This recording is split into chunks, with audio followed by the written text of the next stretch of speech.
وعلیکم السلام ورحمۃ اللہ وبرکاتہ۔ اللہ رب العالمین خیر و عافیت میں رکھے اور اپنا عقیدہ درست کرنے کی توفیق عطا فرمائے۔ سوال یہ تھا کہ ایک تبلیغی جماعت کے آدمی نے کہا کہ امیر صاحب اس قدر پہنچے ہوئے ہیں کہ ان کے اوپر سے ہوائی جہاز بھی نہیں گزر سکتا ہے۔ ایک مرتبہ گزرنے لگا ہوائی جہاز تو انہوں نے روک دیا، اور وہ جو چاہیں کر سکتے ہیں کیونکہ وہ بڑے ولی ہیں، اور پولیس والے بھی ان کو گرفتار نہیں کر سکتے ہیں۔ تو اس کی کیا حقیقت ہے؟ اس کا جواب یہ ہے کہ اللہ رب العالمین نے فرمایا، یا ایھا الذین آمنوا ان جاءکم فاسق بنبأ فتبینوا، ایمان والو جب بھی کوئی فاسق خبر دے تو تم اس کی تحقیق کر لیا کرو۔ اللہ رب العالمین خوش رکھے کہ تحقیق کرنے کے لیے پوچھا ہے۔ یہ بات سراسر جھوٹ ہے کہ مرکز کے اوپر سے ہوائی جہاز نہیں گزر سکتا ہے۔ اس کی کوئی اصلیت نہیں اور نہ کوئی اس کی حقیقت ہے، بلکہ یہ بے سر و پا ہوائی بات ہے، یہ ہوائی بات ہے۔ اور جہاں تک ولی کی بات ہے تو اللہ تبارک و تعالیٰ کے علاوہ کوئی بھی نہیں جانتا کہ کون اللہ کا ولی ہے اور کون شیطان کا ولی ہے۔ اگر کوئی ولی بھی ہو تو ہر چیز کرنے کی طاقت ولی کے اندر نہیں ہے۔ جب نبی کے اندر ہر چیز کرنے کی طاقت نہیں ہے تو کیا کسی ولی کی اتنی طاقت ہو سکتی ہے کہ ولی جو چاہے کر لے؟ نہیں۔ اسی لیے اللہ رب العالمین نے مسلمانوں کو اور اہل کتاب کو حکم دیا تھا، اور اللہ رب العالمین کا حکم ہے کہ کسی بھی شخصیت کے بارے میں، کسی بھی فرد کے بارے میں غلو نہ کرے، حد سے زیادہ بڑھا چڑھا کر نہ بولے۔ یا اہل الکتاب لا تغلو فی دینکم، اپنے دین کے بارے میں، دیندار کے بارے میں غلو مت کرو۔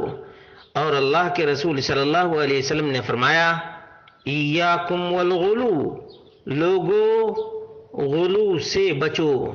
غلو ہی کی وجہ سے انسان کی پوجا اور پرستش کرتا ہے، غلو ہی کی وجہ سے انسان مرے ہوئے انسان کی دہائی دیتا ہے، اور غلو ہی کی وجہ سے مرے ہوئے انسان کی قبر پوجی جاتی ہے، اور غلو ہی کی وجہ سے مرے ہوئے انسان کے اسٹیچو بنائے جاتے ہیں، پھر اسٹیچو کی پوجا کی جاتی ہے، پرستش کی جاتی ہے، دور دراز سے اس کی دعائی دی جاتی ہے۔ اس لیے غلو نہیں کرنا چاہیے۔ نبی مکرم صلی اللہ علیہ وسلم جو خاتم النبیین ہیں، اولو العزم من الرسل ہیں، نبیوں کے سردار ہیں اور اولاد آدم کے بھی سردار ہیں، اس کے باوجود نبی مکرم صلی اللہ علیہ وسلم ہر چیز نہیں کر سکتے تھے، جو چاہتے وہ نہیں کر پاتے تھے۔ اللہ کے رسول صلی اللہ علیہ وسلم چاہتے تھے کہ ابو جہل مسلمان ہو جائے، ابو جہل مسلمان نہیں ہوا۔ نبی مکرم صلی اللہ علیہ وسلم چاہتے تھے ابو لہب مسلمان ہو جائے، ابو لہب مسلمان نہیں ہوا، بلکہ وہ عکاظ کے بازار میں نبی مکرم صلی اللہ علیہ وسلم کی راہ کو روکا کرتا تھا اور آپ کے خلاف لوگوں کو ورغلایا کرتا تھا، جبکہ وہ آپ کا چچا تھا، آپ کا چچا تھا۔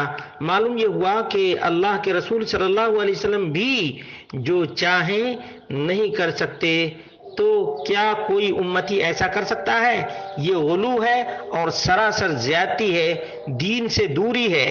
ایسا عقیدہ رکھنا سراسر غلط ہے، قرآن و سنت کے خلاف ہے، اور ایک مسلمان کو قرآن و سنت کے دائرے میں رہ کر بات کرنی چاہیے، قرآن و سنت سے آگے نہیں بڑھنا چاہیے۔ یا ایھا الذین آمنوا لا تقدموا بین یدی اللہ ورسولہ، اللہ رب العالمین اور اس کے رسول سے آگے کسی کو بڑھنے کا حق نہیں ہے۔ اور اس طرح سے کہنا کہ پولیس بھی نہیں پکڑ سکتی ہے، یہ سراسر غلو ہے، زیادتی ہے، ایسا نہیں کہنا چاہیے۔ اللہ رب العالمین سے دعا کرنا چاہیے اللہ رب العالمین ہم سب کو حق بات اور سچ بات کہنے کی توفیق عطا فرمائے، اور تمام تر غلو اور حد سے زیادہ بڑھ کر کسی کی تعریف کرنے سے محفوظ رکھے۔ یہ بہت بڑا المیہ ہے، اور اس کی وجہ سے بہت سی بدعقیدگیاں لوگوں میں رائج ہیں۔ اللہ رب العالمین ہم سب کو ان بدعقیدگیوں سے نجات عطا فرمائے۔